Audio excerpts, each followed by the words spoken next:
Happy Saturday, everyone. So we are back again to work in our journal. Actually, the last couple page spreads we are doing today. This has been an exciting journey all year, and I know your books are looking just as yummy.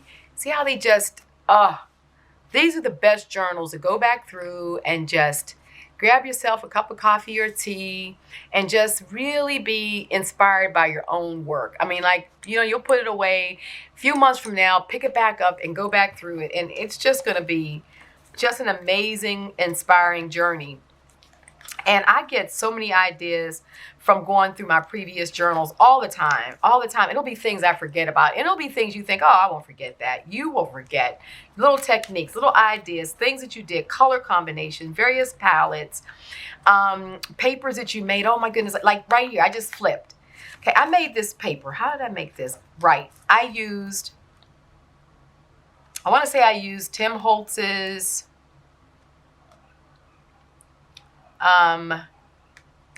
ink pad, and I stamped it with, I believe it's with a wood block that I had, and then I printed it. See, like, I would forget that, honestly. You know, it may circulate back at some point, like, oh yeah, let me try the ink pad. Oh, you know, but that color with this pattern, it just looks just like fabric, but it's not. So you get so much inspiration from flipping through. So this journey has just been amazing. Thank you, all of you who have faithfully been on it with me. And we're going to talk about the one that's coming up. And I'm going to tell you, I think it's just going to be just as much fun. But this week's technique for some DIY your own papers, I'm calling them Posca papers. So these are papers made with the Posca pen. You know how much I love the Posca pen. And so the Posca pen on the jelly plate is just amazing. Well, we already know the gel plate is just out of this world, what you can do on it. And it takes the Posca pen so nicely because they are acrylic, so they don't bead up, they don't bubble up or anything. And you can just do so many neat decorative papers. So I'm showing you a few of the techniques today. And as always, the full-length video is over on Patreon. But I really had fun making the paper. So I'm just going to do a quick flip. I made this paper, which I've used, I think I used this one in the journal, yep. And I showed two different techniques for using the Posca pen. So you'll see me using these. These are just a few of the ones that I made. This is on the brown craft paper, and this was just doing layer after layer. And so this was 1, 2, 3, 4 pulls. And basically I just kept on layering the Posca pen, and you just layer it up into some really neat kind of papers. And if you think of them like as in sections that you get like to collage with, but you just see the detail. And what I like about the Posca pen is that you can see all the layers beneath. I really like that about the quality of the pens. So we did that one. This was literally just a cleanup sheet. Like, I kept on cleaning my plate up with this one. But you get some really neat areas. You can see I had some ink blots on there. This was literally a cleanup sheet. But I feel that's what we want, because we want all these random pieces and little angles that become collage pieces. Also, working with paints on the pen, I sort of did this really painterly background using a brush and the Posca pen lines, and pulled that. This I just did on copier paper, but I really like how painterly this looks, but you still get this structure. So it has a real graffiti kind of like old wall, same thing. Like this could have just been some kind of graffiti or something that just was peeled off of a billboard or something. And then this, of course, is the old wall technique, which I used to clean up what was left from this pull. So then this was a cleanup pull, and just to see the bits, the way, you know, the way they lay there, they look like just ripped, torn pieces that just kind of age with time. I just love it. So we did these. This is just some more Posca pen, just used random lines and did a number of layers. This was also a cleanup from some of the gold paint that I already had on the plate. But here again, you know, we're making these papers and you're using them as collage in sections, and it's just really is a really neat quality to them.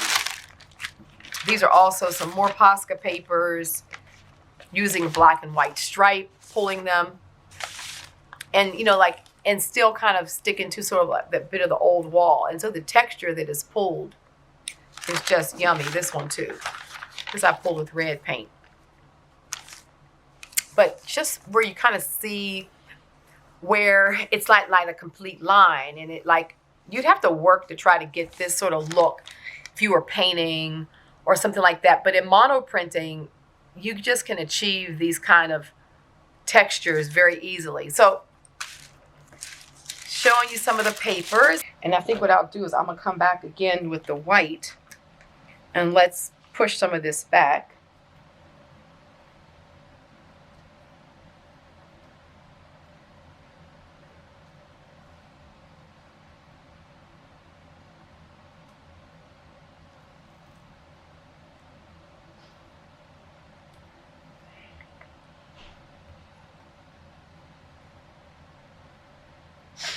So it's kind of like we're just going to overlap.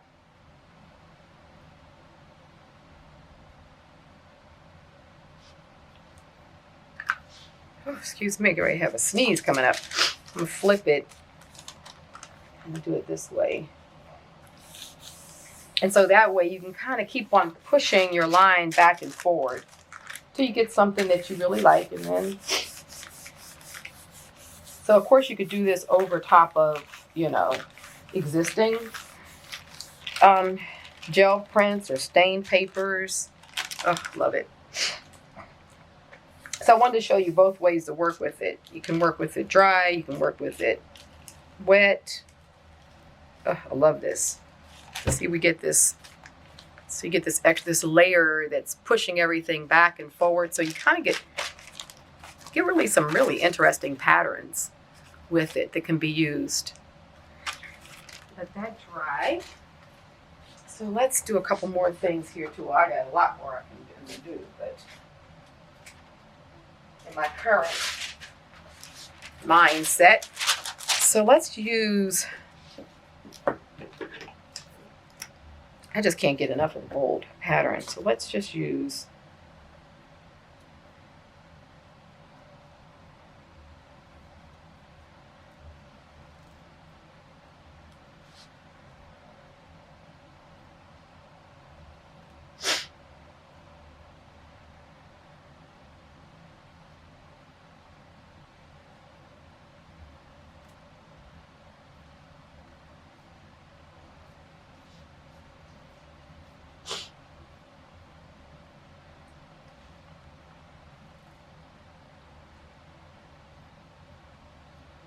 okay, get a nice bold pattern. And so you may ask, why not just paint right on the paper? You know, we're still looking to get that monoprint thing. So yeah, you could print right on these papers wet, no problem. But I find that it still doesn't give you a monoprint kind of line. And then, you know, we're still picking up a lot of the extra information that's on this plate from the layers below. So like right now, the gold is pulling, some of that white is pulling. And you still get this sort of, this monoprinted look, right? Versus if we mark right on it, you get a nice line. Let's show you. Let's do it. But it's not quite the same look. Nothing wrong with the look.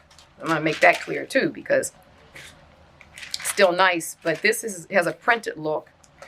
And this right here will just look pretty much like how it is on the plate when we first do it.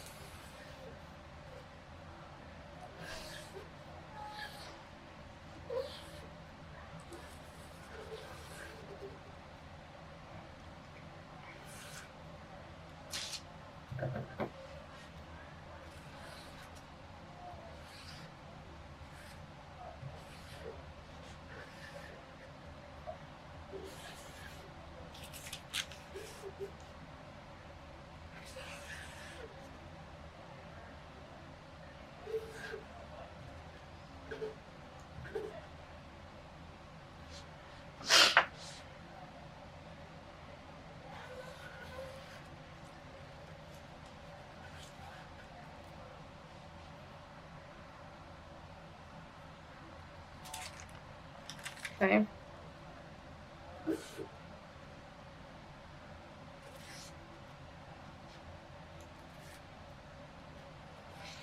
Okay, so you get the idea. So you get a different kind of line. You're going to get more of the brush, like the empty places. That's just kind of what it's going to do. You can go back over it, of course, but let's look at the difference. So you can see the difference. It's a completely different line. But both of them are valid, right? You can use them both. Nothing wrong with it. But I definitely like it on the plate. And of course you can come back and overprint this with a gel plate, or you could do a lot of these. If you just want to make a lot of lines and then come back and take these that have, where you've printed directly with the Posca pen, then you can come back and gel print on top of them too. So there's a lot of different ways that we can mix this up, and we are just getting started. So those are our Posca papers. A lot of fun with that. Let's see what we did with them in the book. But before we go to that, let's just talk about a few things. So Sacred Journaling is coming up. It starts October 16th. The link is below. So many of you have already signed up for that course. We have a full house, and we're going to have a lot of fun. So I just want to make sure that I kept that on your radar if you missed it. It's a 6-week self-paced course. We will meet weekly in a Zoom session just to talk about our discoveries, talk about techniques, be inspired and encouraged to keep on going deeper. But the Sacred Journaling is about really not only just healing your heart space and going deep into your own story, but bringing it up and looking at visual vocabularies and how to express it, how to really, just bring your story forth in your artwork. And really helping to define the story. So that is what Sacred Journaling is all about. And there's a lot of techniques that I've used over the years to really help push my storyline. And so, yeah, so all the information, if you're not familiar, haven't heard about it, the link is below. Go, check it out, read it up. Because once I actually open the course on the 16th, it will close, because just the people who are in the group at that point will be the ones that go through the journey. So we can create like our own space, and we're working together, we're making discoveries together. And I'm going to go through the course myself. Like, I'm going to be right in there doing it every day and right along with everyone. So I'm really looking forward to it. And I'm very excited to end the year with a course like this that will begin to open 2023 for me in new ways. So yeah, if you're at all curious, check it out. The other thing that we'll talk about, and I'll share now. Okay, so what are we going to do after we finish this? Because these are our last pages we're going to look at in this journal. Then we're going to go on to what we talked about last week a little bit, the inspiration deck. It'll take us through the end of the year for sure, because generally when I do decks, I do 32 cards, so to speak. You can do 32, 36. And it's nice because it just gives you enough information to work with and be inspired by, but it's not too much. So we'll be working, a few cards a week. So that'll take us through December, probably just into January. But working in, so our project is going to be the cards, the inspiration deck. But within that, we'll be doing gel printing and we'll be doing paper making. So we're going to still work on our DIY papers, which we'll be doing, gel printing and other mark making techniques to create these sort of our blick dupe type of papers. And then we also will be working with our handmade papers. And our handmade papers will also do mark making on, we'll also gel print on, depending on what sort of blick dupes we're working on. So the paper making and the gel printing, mark making will be working in unison. And the papers that we're creating, along with all the papers we already have, will go into this inspiration deck. And the inspiration deck's title will be the Mud Larkers deck. So mudlarking. I am so fascinated with mudlarking. I don't know if you guys have ever heard of it.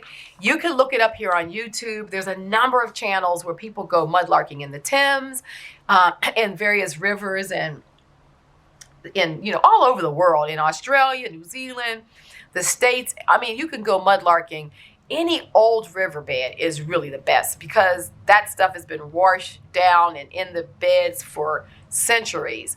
But you can go in lakes, man-made lakes still. That's what I've done. So I've been mudlarking in a man-made lake that we have not too far from me. And the things I've actually been able to find in that lake, I've really been surprised because I thought, oh, I don't know how much I'm going to find. But I've really found some good stuff. And so the things that so you can mudlark in water, but I'm going to stretch it to be on the land. So if you don't have any bodies of water near you, no worries. Just, walking out in our cities and going out into our parks, into nature. And as well as vintage stores and, like your salvos and your, op shops. There's so many places that we can find the concept of mudlarking. So I thought because we love our Cabinet of Curiosities. We love this, this group, our tribe, we just like finding and discovering and reusing things and going back into our own stashes. So much of this stuff you'll have in your own stash. But the idea of mudlarking is also about miniatures. So it's about small pieces and segments and just little odd bits and bobs of stuff that are just precious. And so we're going to work these things back onto our cards in sort of a collage, sort of build up collage style. So think of a mudlarker's card as something similar to what we did here. Let me find it. We can even use our backgrounds of old papers where we put flowers on them and build those up and work on top of them. But this one that we did reminds me a lot of something like this.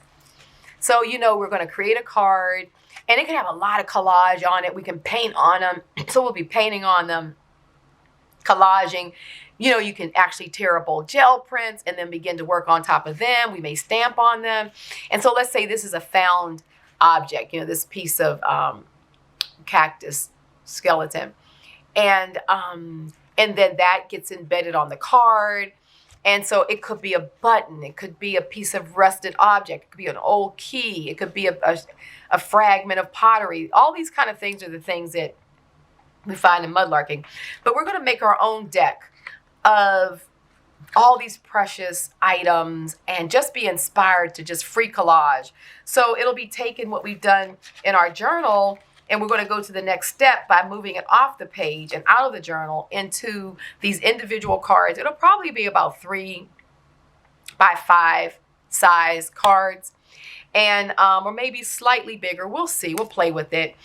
And so that's going to be our upcoming project. I'm really excited about it. I hope you guys are as excited as I am about really this whole idea of mudlarking and, expanding it into a more general thing of, because I'm telling you, I have so many little bits and bobs. Like I have these little things that I've collected in Mexico, these little sort of Milagro pieces, and, these would be great on one of the little cards. It's like a Frida Kahlo kind of busk piece. And we want to use these things. They just sort of hang around. And how cool would they be to be able to start working them back into cards? The other part that's the storytelling part of it is as you're working on these cards, stories develop, or ideas or thoughts or inspirations. And I want you to write them on the back of the cards. So it could just be words. It could be a couple sentences. Those of us who are writers, it could be paragraphs. It doesn't matter. Maybe you write on a separate sheet of paper and then you'll glue it on the back of the card. But when you come back to the card, to be able to turn it over and just see the storyline, and be able to read, oh my goodness, and use that as a jumping off point for a future art piece. So that's why they're inspirational. They'll have the images, but whatever we're thinking about as we're working on those cards, it could just be words. You would be surprised how many times I'll just put some words on the back of a gel print that I had finished and use it as an inspiration point. So we'll talk more about it, but I just wanted to get you guys in the flow of what we're going to be doing and how we're going to work new techniques and our paper making and everything back into our mud larkers. And it's funny because we're working on paper making, and I thought of yesterday about how mud larking is so much about water and paper making is all about water. And so there's like that synchronicity between learning paper making and creating your mud larkers inspiration deck. And so for many who have never done paper making, it'll be like a memory point too, like, you know, using water as that common denominator. So I hope you guys are looking forward to as much as I am.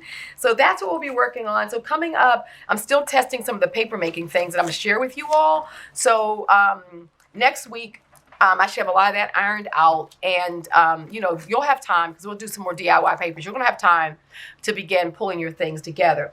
Also, below this video, there is going to be a PDF that's going to be downloadable for you guys that has a lot of mud larking in the water, on land, you know, in a thrift store, tons of ideas.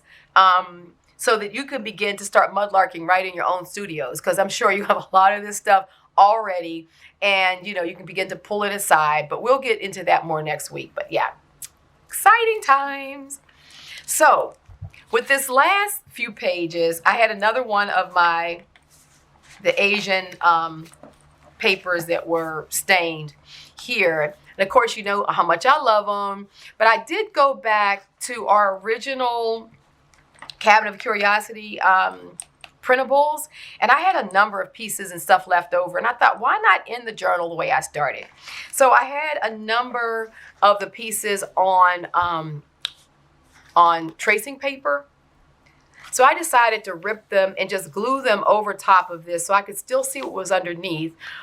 But it was a nod to a lot of the papers we were already using out of old you know, the book pages and things like that that were in that original pack. So very simple process and technique, but I really like the impact of it. Just like the different color papers that, you know, had it on there. And so, yeah, that was straightforward, but a really nice technique for the book. On this page, it was just, there was some black mark making on here originally from the 𝐒𝐚𝐜𝐿 lines that were on the paper that had been stained. And I really liked the graphic nature of it, and I thought that it worked nicely opposite this. But I wanted to obviously collage on it, so I went back to the piece of paper that had been made in our Posca papers, and I tore a piece of that and laid it down. And because it's translucent, what was nice is that those three lines that were originally there showed through, and I like how it just added to the grid work of this paper.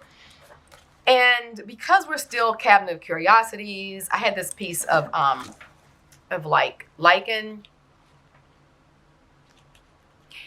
in the studio, and I thought, I want to put that down there. I want to make this like a forager's page, or something like a herbarium. Even though it's very abstract and very graphic, I really like the idea of doing the juxtaposition of the of one of the labels. So I had a black and white label. So let me get that out the can. These are the Tracy Fox labels. And she does it on her Etsy store, so you can look her up and find them. I normally have a link below, so it should still be down there. But so you have the label, and then I took glue, the white glue, and it really stuck well. And then I used my tiny stapler and stapled it. You can hardly see the staples, but they're there. And it dried nicely. It really dried on this paper nicely, like it's not going to crack off. So I sort of like the idea that we sort of did this,